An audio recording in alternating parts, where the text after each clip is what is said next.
Games are experiences, and how you play can be just as important as what you play. For too long... Yeah. I agree. Okay. Steam controller. It's out for pre-order. So look at this sexy little beast. So alright, it's not sexy. I can't stand when electronics are called sexy. Meat is sexy. Plastic is not. Well, I guess it can be if it's a sex toy. Anyways, that's a whole nother topic. So here they're talking about if you don't like the controls, you can make your own or download from somebody else. Now this is what I'm interested in, because this is gonna be like Xpadder. But you can't tell from this. What I'm really hoping is can we add in holds, taps, holds, modifiers? Because if it's just like a 1-1 input where you can only bind one thing to that, that's gonna suck. And it's gonna be really limited. If it has some of the sophistication of Xpadder, this thing could be a game changer, man. I mean, this could be really great. And you could make some incredibly complex and sophisticated, well, not complicated to use, but, you know, like my profile for Arma 3, I had to do a lot. I mean, are so many commands that if this is all I can do, that might not work for something like Arma 3. I'm going to need to, you know, hold in the bumper and add other things. So hopefully it does that. The dual-stage triggers of the Steam controller have both an analog pull and a digital switch. So that is cool too. I mean, that's showing you that you can have two functions bound to the trigger.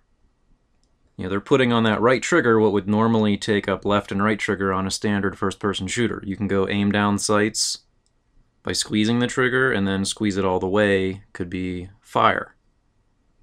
Which, I mean, I can do that in Xpadder. I can bind ranges, but I don't have a click on my trigger. But still, I mean, that's pretty cool, just that the controller is going to ship, you know, vanilla with that. It has two functions in that trigger. The grip buttons on the back mean you never have to take... And that's pretty cool too. So, I mean, I've seen that in the other promos for this controller, but they haven't really shown it off much. It has paddles in the back, you know, so you could bind those to whatever you want. It looks like they have it bound to the reload. So that gives you at least two more buttons, plus two functions on the triggers, so you're getting at least 4 more inputs from a standard controller. Take your thumbs off target again. And all of this is brought together with real-time haptic feedback delivered by twin force reactors. So blah blah blah, you know. I mean, people are complaining that it's just like a laptop trackpad. That does not seem accurate. You can you'll be able to change it however you want, so like people complaining like, oh, you're gonna have to keep swiping and swiping and swiping. You don't have to do that. You can change it so that it's like a continuous edge. When you get close to the edge, then it'll be like a joystick. So you can just keep pushing it. So that's cool. I mean, and cool that you can switch that all around, which, you know, takes me back to that mapping software. I really hope they let us get in there and make some complicated things. Yeah, here. Okay, so then you can see like they're adding in some templates. Which is, I don't know how much that's really changing though. But it's cool that they're giving us that. And, you know, right here, like, we will be able to, I will be making profiles for this thing. I mean, you can rest assured I will be making profiles, because I'm going to get this. It looks cool.